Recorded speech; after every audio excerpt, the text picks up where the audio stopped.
Je reçois beaucoup cette question, comment devenir excellent graphic designer bah ça, c'est, c'est par le travail. C'est par le travail. Tel que je suis là, je n'arrête jamais d'apprendre. Je n'arrête jamais d'apprendre. Tous les jours, j'essaie d'apprendre quelque chose de nouveau dans le domaine dans lequel je suis. Ça fait 15 ans que je suis dans le domaine de la communication, du graphic design, et je vous assure que j'estime ne pas être arrivé là où je pense. J'ai certes de l'expertise, mais j'apprends tous les jours.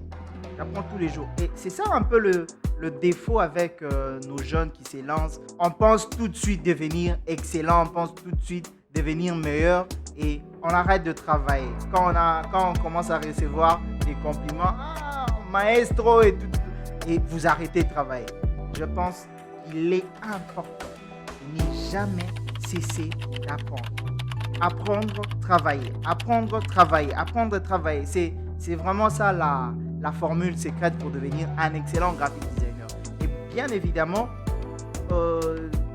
si possible, voir ailleurs, voir comment les choses se font ailleurs. Moi, par exemple, quand je dois commencer un projet, je vais voir sur Behance, je vais regarder pour voir est-ce qu'il y a déjà un projet similaire, comment ils ont procédé, comment ils ont fait.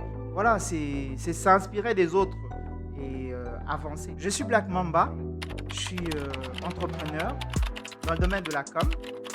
Ça fait plus ou moins 15 ans que je suis dans ces secteurs et j'ai des gens qui admirent mon travail, des gens qui aiment mon travail et ceux-là qui me posent de temps en temps des questions pour savoir un peu plus sur ma personne, pour savoir un peu plus qu'est-ce que je pense du domaine de la com, de la photographie, de la vidéo et bien évidemment deux autres sujets.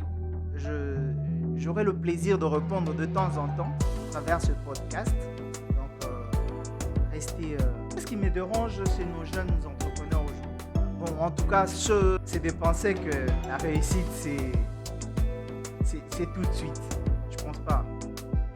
Il y a un mensonge qui circule et les gens, on est avec toutes ces informations qu'on a sur les réseaux sociaux, on pense que la vie, elle est facile.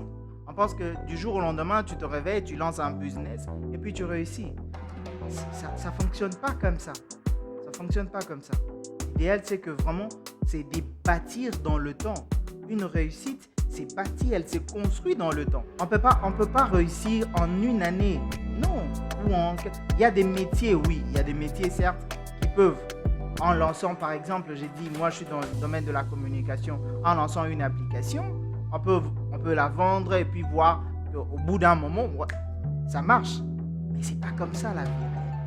La vie réelle, c'est que quand on commence quelque chose, on le construit dans le temps. On persévère, on reste constant. Moi, par exemple, j'ai lancé mon entreprise, ça fait 3 ans. Et je suis sûr et certain que c'est pas la même chose il y a 3 ans. Donc, on évolue petit à petit et on construit sa réussite dans le temps. Donc, cette idée de nos soi-disant de nos soi-disant influenceurs qui vont vous dire que non, ils ont réussi en moins de 3 mois, en moins d'une année, c'est faux. Donc, la réussite, elle se construit petit à petit. Donc, il faut être patient. C'est un peu ça que je peux dire. Comment je gère les modifications et les allers-retours avec les clients?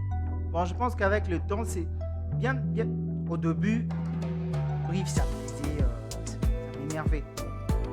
Quand j'ai travaillé à Pigma, mes collègues, ils étaient au courant que Black Mamba, lui, c'est le client à un moment. Mais bon, au fur et à mesure avec le temps, je me suis amélioré. Je juge mon travail beaucoup plus que le reste. Donc, ça m'arrive très rarement, en tout cas très rarement, de rencontrer des débriefs, des allers-retours avec les clients.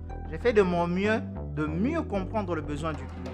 Une fois que j'ai compris ce besoin-là, je fournis les efforts nécessaires pour répondre et lui donner la solution dont elle a besoin.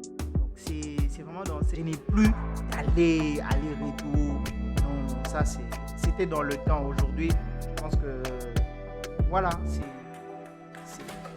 une fois et puis c'est bon.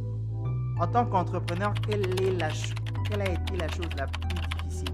Moi, je pense que c'était le lancement, pouvoir me lancer. Il y a eu quand même beaucoup d'hésitations, beaucoup de doutes. Il y a aussi une certaine peur de pouvoir se lancer. On peut avoir une bonne idée, on peut avoir un bon projet. Si on ne se lance pas, ça devient compliqué. Donc, j'ai eu le déclic. Je me suis dit, OK, je ne suis pas prêt, je n'ai pas les finances qu'il faut, mais je le travaille, j'ai la qualité et je vais y aller. Je vais offrir mes services, même si ça ne marche pas. Voilà, je suis parti avec cette idée, OK, je vais y aller, je veux vaincre. C'est comme ça que je me suis lancé et je pense que c'était le moment le plus difficile. Parce que quand on quitte le salariat, on a cette crainte de, OK, je vais me lancer et si aujourd'hui, je n'ai plus de salaire, je ne peux plus payer mon loyer, je ne peux plus vivre, ça devient compliqué. Cette peur-là, elle te retient, elle te bloque dans un cercle vicieux. Donc, la partie la plus difficile, c'est de pouvoir lancer quelque chose.